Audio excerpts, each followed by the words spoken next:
पालघरमध्ये आयोजित पत्रकार परिषदेत राज्याचे वनमंत्री आणि पालकमंत्री गणेश नाईक यांना पत्रकारांनी चांगलेच धारेवर धरले.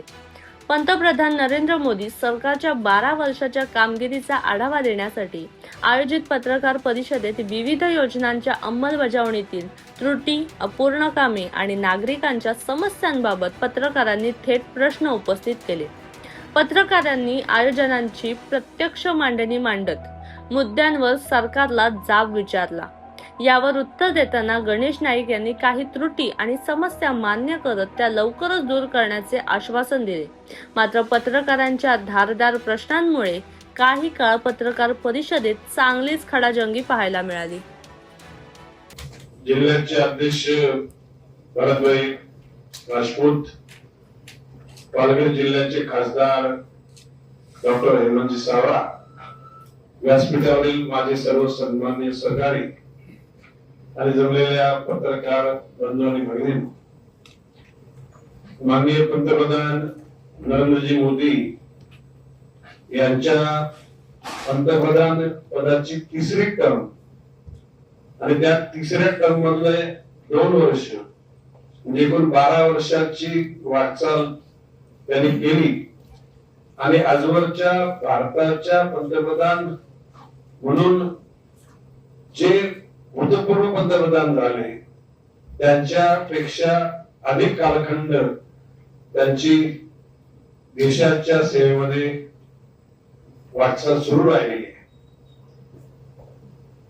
पंतप्रधान नरेंद्रजी मोदी यांच्या नेतृत्वातील 12 वर्ष विश्वास, विकास आणि विकसित भारताची वाटचाल याच्यात ऐतिहासिक नेतृत्वाचा टप्पा आहे.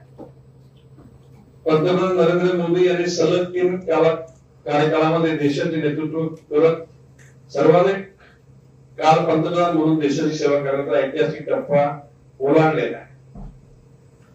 पंतप्रधान म्हणून सलग 4399 दिवसाचा कार्यकाळ हा भारतीय राजकारणातील महत्वपूर्ण टप्पा म्हणून पाहिला जात आहे. तिसऱ्या कालखंडातील पहिल्या निर्णयामध्ये पीएम किसान सन्मान निधीला प्राधान्य देण्यात आले. भारताची आर्थिक झेप, आर्थिक सुधारणा, वित्तीय समावेशन आणि गुंतवणूक वाढ यावर भर देण्यात आलेला आहे. भारताची अर्थव्यवस्था सुमारे $2 ट्रिलियन स्तरावरून $4 ट्रिलियन पेक्षा अधिक स्तरावर पोहोचली आहे.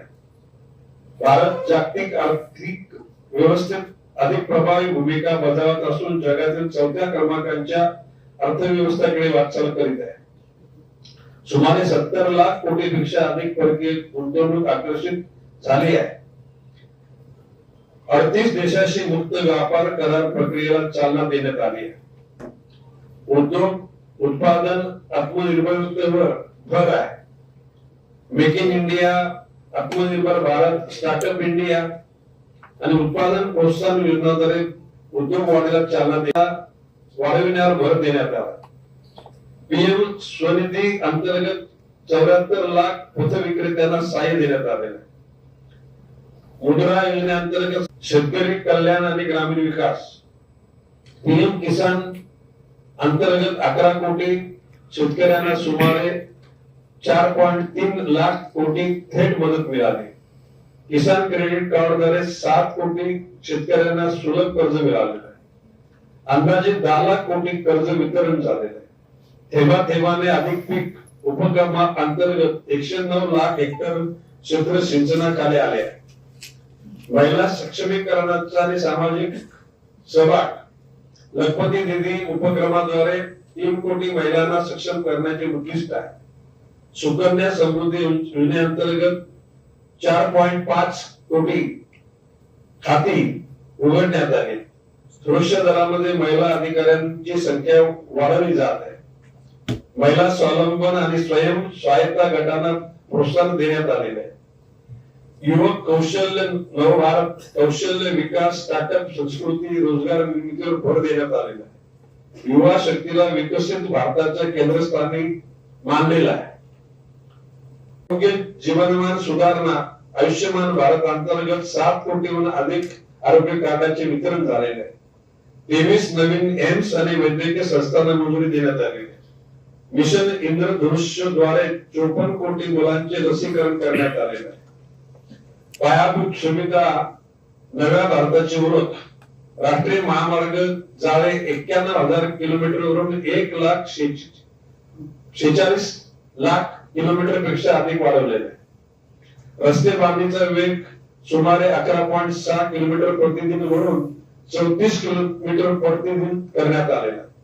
ग्रामीण सडक योजनेअंतर्गत सुमारे 8 लाख किलोमीटर रस्ते निर्माण झालेले आहेत. 64+ वंदे भारत गाड्या, 137+ अमृत भारत स्थानक विकास, रेल्वे विद्युतीकरण 99% अधिक झालेला आहे. मेट्रो सेवा 5 शहरावरून 26+ शहरापर्यंत पोहोचलेली आहे. विमानतळाची संख्या 74 वरून 164+ वाढवण्याचा उल्लेख या ठिकाणी करायचा आहे.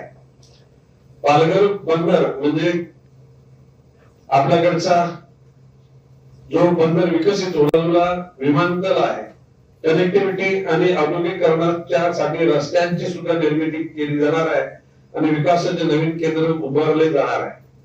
राष्ट्रीय सुरक्षा, दुर्गम भागातील विकास, सीमा सुरक्षा अंतर्गत सुरक्षेला प्राधान्य, दहशतवाद नक्षलवाद विरोधी कठोर धोरण, रेड कॉरिडॉर, विकासाभिमुख क्षेत्र असा बदल घडवण्याचा प्रयत्न चालू आहे. जागतिक स्थान, वसुधैव कुटुंबकम या संकल्पनेला जागतिक स्तरावर अधोरेखित करण्यात आलेले आहे.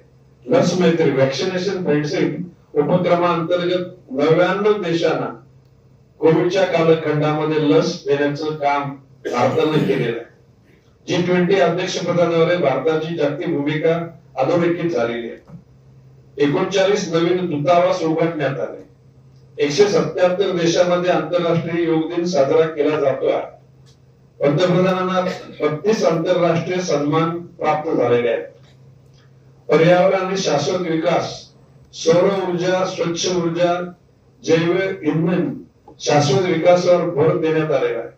सूर्यघर योजनेअंतर्गत गौण सौर ऊर्जेचा प्रसार करण्याचे उद्दिष्ट आहे.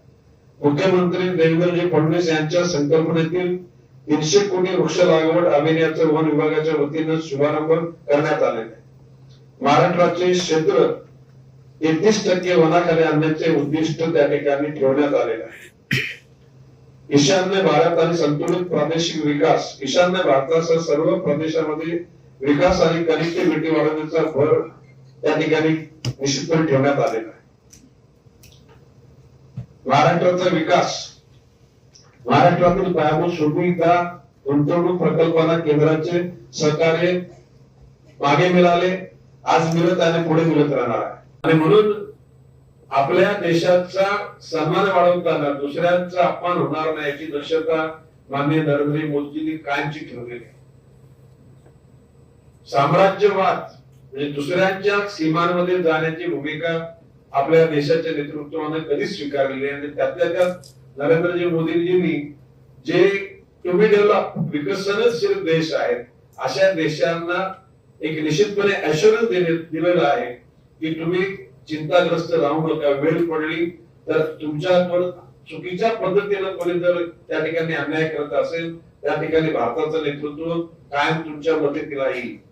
एकूणच मगाशी म्हटल्याप्रमाणे युवक, शेतकरी, कामगार, शास्त्रज्ञ यामध्ये विविध क्षेत्रातील लोकांचा सहभाग घेऊन देशाची उन्नती होत असताना देश समाधानकारक वाटचाल करत आहे आणि भविष्य काळामध्ये देश जगाच्या वैचारिक दृष्टिकोनातून, नैतिक दृष्टिकोनातून जगाचं नेतृत्व करेल असा विश्वास या ठिकाणी व्यक्त करतो.